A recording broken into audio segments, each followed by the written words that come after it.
Hi, my name is Jordan Campbell, and today the 4 dimensions of national culture that I chose were individualism, which is the idea of people feeling more independent rather than connected to a whole; masculinity, which is the use of force being endorsed socially; uncertainty avoidance, which is society's tolerance for uncertainty; and indulgence, which is the access to the good things in life or the freedoms in life. And then after that, I'll be talking about the importance of high-low context communication skills and the importance that has in your life. So first off is individualism, which is the idea of people feeling more independent rather than tied to these big corporations or these big groups of people. And on that Hofstede maps, America was much more individualized. We feel more comfortable being independent, and we have the ability to be independent. According to Fundera.com, there are 30.2 million small businesses in America. That's 99% of all businesses in America are small businesses. Small business means that there's 500 employees or less. So this kind of just shows that we have the ability and the access to have these small businesses. We're not tied to these big corporations, but we have the freedoms to go out and create our own products and to sell them as we want to make our own money. And that also means as consumers in America, we buy from these small corporations. We don't have to only buy from Walmart or Amazon or all these things, but there's companies that we can find these good products, good quality products, and still support them as well. The next one is masculinity, which is the use of force being endorsed socially. And on the map, we were in the middle. So there's feminine, masculinity, we're kind of in the middle. So that means that we see it as a problem, but it's still not completely gone. And according to the ncjrs.gov website, which is the National Crime Numbers website, it says that after the Women's Liberation Act was, which came as an act in 1960s to 1970s, domestic violence was seen as a violent criminal act. It was no longer accepted in your home, and it was seen as something that needed to be punished. And because these attitudes toward family violence was changing so much, it also forced our criminal justice system to change as well. It forced these rules to come into play where we had to be held accountable for our actions, and we weren't able to keep what was inside the home, but it affected society and society's laws. So I think that is kind of just shows that we're no longer okay with all of these issues, but we are seeing them as a problem and we're trying to make a change. Another example of that would be like the Me Too movement. Society, these girls are coming out from years and years and years ago, because back then it wasn't seen as much as a problem as it is today, but we're finally realizing that it's not okay, and people need to be held accountable for their actions, and it's not okay to hurt someone just because you feel like it or you have the opportunity to. It's not okay.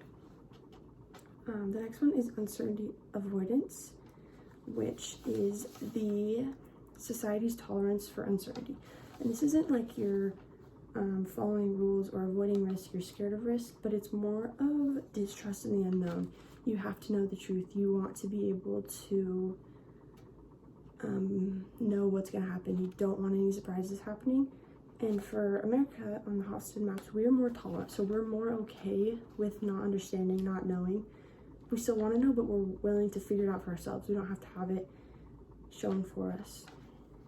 And then indulgence, which is your access to goods, the good things in life. US was pretty high on that scale. I think it was the second highest, which means we have the freedoms to do what we want. We have the freedoms to go and figure out what we want and do it. We have the freedoms to do things with our friends. We're not restrained at all. We're not held back by laws, except for health or safety laws, health laws, but we have more freedoms than most places around us do. And then finally, the high and low context communication skills. So this all comes from the Southeastern University, and some examples of high context cultures would be the Chinese and African. These require a lot of background information. You have to have the context to be able to understand what you're saying. You need those nonverbal cues, such as like your voice tone, facial expressions, eye movements, the different small things that show what you're trying to say.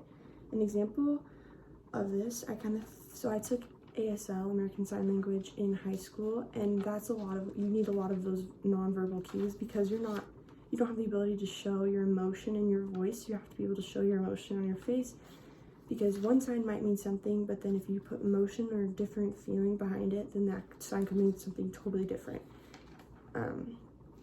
So it's kind of important that you know how to do that in order to communicate directly what you want.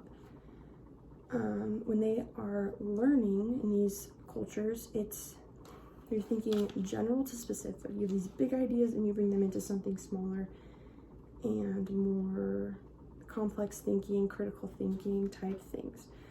Whereas your low context communication, places like Germany or America, communication is seen as a way to get information across. It's a lot more explicit, direct, straightforward.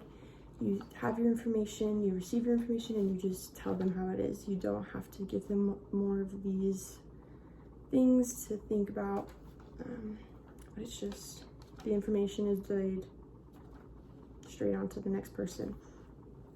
When they're learning, it's from direction. You see something, you do it. You hear something, you do it. That's what you're doing. It's more of the memorization rather than the critical thinking.